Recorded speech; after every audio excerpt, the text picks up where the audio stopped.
Lecrae sat down with Matt Chandler. And let's just say Matt had some spicy takes. Let's go ahead and jump into the video.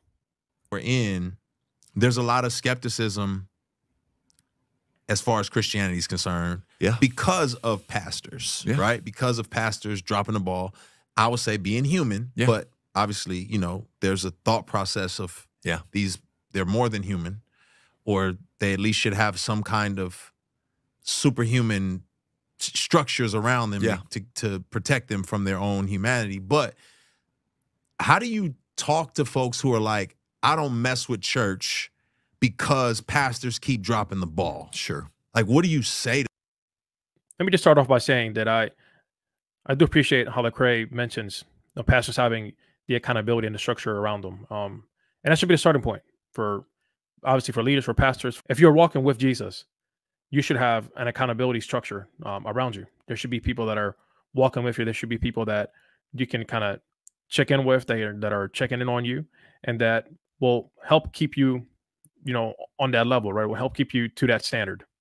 I do think Lecrae saying that the whole pastors dropping the ball, that's a very nice way to put it. And I want to give him credit for being gentle in his delivery here. You don't see this very often, particularly, and unfortunately, we see a lot of Christians coming out and just saying things to kind of stir the pot, right? Kind of get the people going, and that's not the best approach. I would say a question to consider when it comes to this whole gentle approach: would Jesus have been this gentle when encountering this kind of behavior? I think we catch a glimpse of this in the gospel. You know, when Jesus rebukes the religious leaders, he is very strong in his rebuke. He calls them whitewashed tombs. Whitewashed tombs would have been fighting words back then. Now, that's why they wanted to stone him. The Apostle Paul comes to mind here when we're talking about this gentle approach, right? When he's telling the Corinthian church not to be in fellowship with the man refusing to repent of his relationship with his stepmother. This is in, I believe this is 1 Corinthians 5, could be 2 Corinthians 5. He uses very strong language when he is telling the Corinthian church to kind of distance themselves from this man. And also in the pastoral epistles, which is fitting since we are talking about pastors. Paul uses strong language when talking to the men who were, in other words, taking advantage of the young women and widows during that time.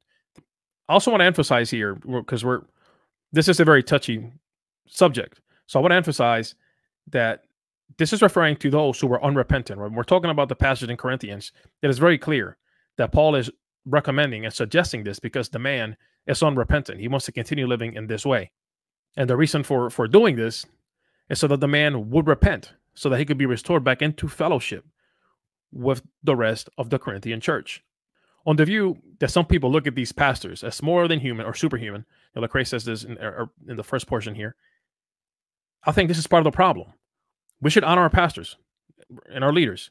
Hebrews 13:17 says, obey your leaders and submit to them, for they are keeping watch over your souls as those who will have to give an account. Let them do this with joy and not with groaning, for that would be of no advantage to you. I think people sometimes take this to an unhealthy level, where instead of honoring their pastors or leaders, they're essentially worshiping them. This is not good for them, obviously, since this would be idolatry for the person that's kind of putting them on this pedestal. But it's also not good for the pastor or leader, as it places an unnecessary amount of pressure on them that no man can live up to. Your pastor, your leader, is not God. Trying to raise them or elevate them to a level that there's no other word for it. It is idolatry. It's unhealthy for you and for them. Another issue that we have when it comes to this more than human view is that people become so enamored with a person's charisma that they overlook this potential pastor or leader's character. This should not be the case. We have clear instructions in what the church ought to look for when it comes to leadership in the pastoral epistles. For the church, as Christians, we will be wise to heed those commands, to heed that advice. Yeah, well, one, I think it's immediately hypocritical in that they're not choosing any other aspect of their life by that standard. Talk about that. Okay. Well, I just think if you you know, if you're looking at sports and this coach does you dirty and moves from here to here, you know, like, you don't give up on the sport. If you show up at the gym and somebody's on the machine you wanted and you ask how many more reps and they pop off and say something ridiculous, you don't go, screw that, I'm not working out anymore. I can't believe these people in the gym. Gym people are the most hypocrite. I mean, just no one does that. I mean, that's a hot take. He says they're being hypocritical. In the last clip, Lecrae ends by mentioning how people will say that they don't mess with the church because pastors keep dropping the ball. Let me just say, you know, right off the bat, that I think this is fair from the standpoint that the pastor is essentially the spokesperson for that local church. On the other hand, it's important that we remind people that we are talking about this one local church. I do appreciate what Matt says here as far as being hypocritical. And I think the examples he uses are good, right? So I think what he says here is something that is often overlooked. Like, you don't put this into practice in any other area of your life. So you're elevating this to an unnecessary level, an unhealthy level in a sense. That being said, considering some of the more recent headlines with pastors, especially in the state of Texas, this may not have been the best time to answer in this way. Now, I don't know if this was recorded maybe before all this happened in the state of Texas, but if it happened after, I would say maybe not the wisest way to respond to this question. I do want to emphasize that while this has happened, and it is rightfully being exposed, that doesn't negate the thousands of churches who are doing things right in their communities. People always want to talk about the negative stories, and some of that is because that's what people want to hear. But notice how we hardly ever hear about all the good local churches are doing in their region. And even the whole, I don't want to take away from the fact that there are toxic, terrible churches out there. Sure. Most churches are filled with people who are on a various spot on the spectrum of sanctification. So oftentimes, the person that hurt you at a church, they're not the church. They're just a brother or sister that's finding their way. And if you knew their backstory, they might be so far from what they used to be, but you're finding them in this moment of their story. And so I think so much of it is refusing to be gracious to other people. I think Matt raises some good points here. And yeah, I would agree. And I think this is important to say as far as the whole toxic churches. If you are at a local church who is exhibiting a toxic culture, you know, manipulation, abuse, anything along those lines, then you as a person trying to seek God should go elsewhere. Don't put up with that kind of stuff. If you find yourself in that kind of situation, go. And obviously, when we're talking about a toxic culture here, we're thinking more along the lines of that local church's leadership. And yes, I think this is true. When you start attending a local church, you are going to encounter people who are on different steps of their sanctification journey. You know, becoming more like Jesus. You're going to be surrounded with people who may be mature in the faith and some who are not. I appreciate the distinction Matt makes here about the person not being the church, right? He talks about how this individual who maybe hurts this other person who is seeking is not the church, right? They're a member. But let's also keep in mind here that we are talking about pastors and leaders, not just members or people who attend, right? The question that Lecrae is asking is about essentially pastors dropping the ball. So it's a very specific and pointed question. I do appreciate how Matt kind of broadens it a bit, and I think that's important. But the question is being asked about pastors.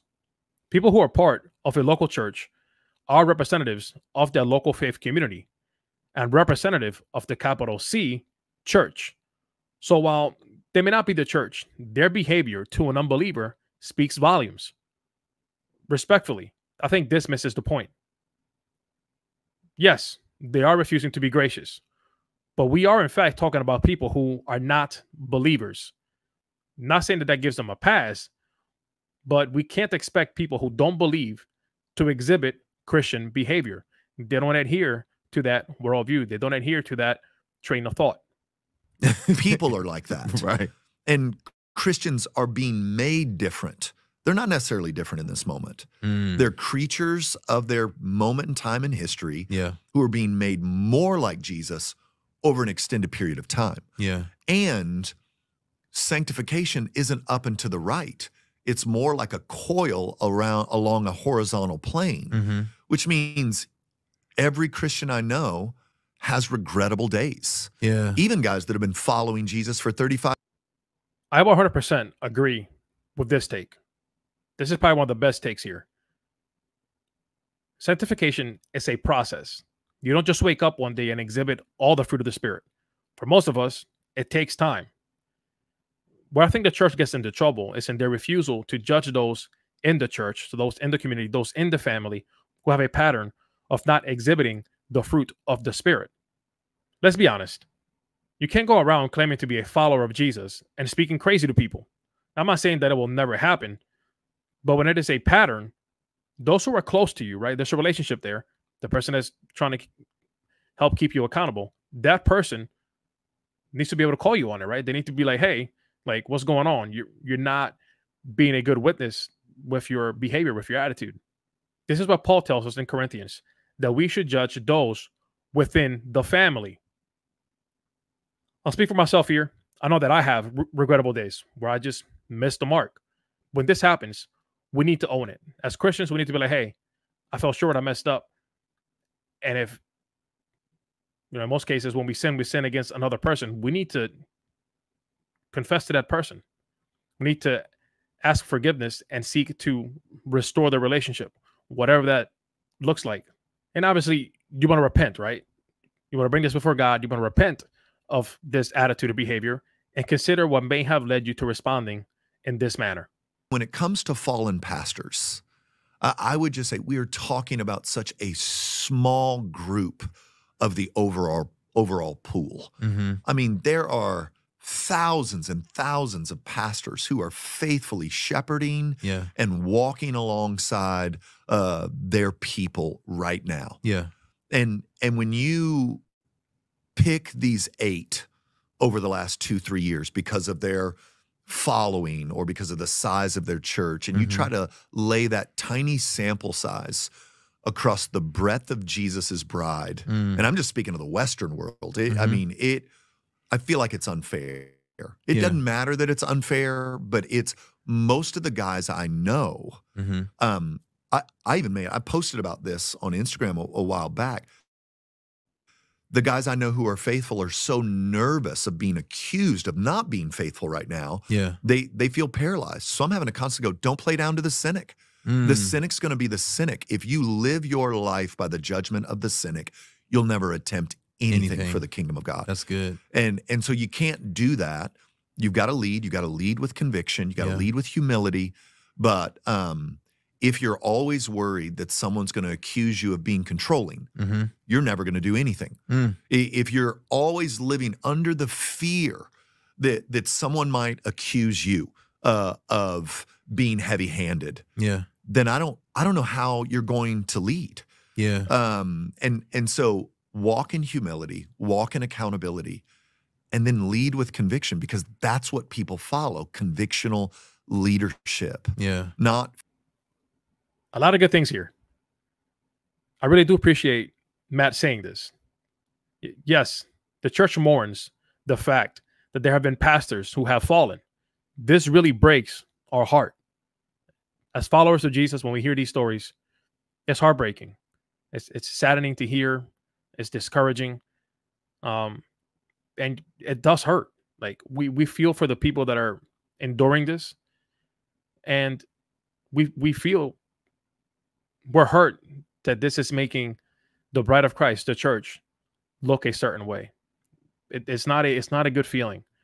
On the other side of that, I think it's important that we keep in mind that this is, in fact, a very small percentage when we're looking at the grand scheme of things. When looking at the grand scheme of things. And not to say that because it's a small number, it doesn't matter. But I think it's important to highlight that the majority of pastors and leaders in the U.S. have had no scandals. Like, let's be for real. Yes, it has happened. But when we look at it as a whole, It's a very small number. And again, this is not to say that because it's small, it doesn't matter. Yes, it matters. And those people should be held accountable. But let's not say that because this group of people did some bad things, that means the whole is bad. It's not a fair way to navigate that situation. And like Matt said earlier, we don't do that with anything else. I think this goes back to what I said earlier. The negative stories get all the coverage. We hardly ever hear about all the good a pastor or church has been doing in their local community. Unfortunately, Matt is correct here. It doesn't matter that it's unfair. Teachers will be held to a higher standard. And the truth is that these leaders are to be above reproach. Paul, in his letters to Timothy and Titus, states that an overseer, an elder, must be above reproach and well thought of by outsiders.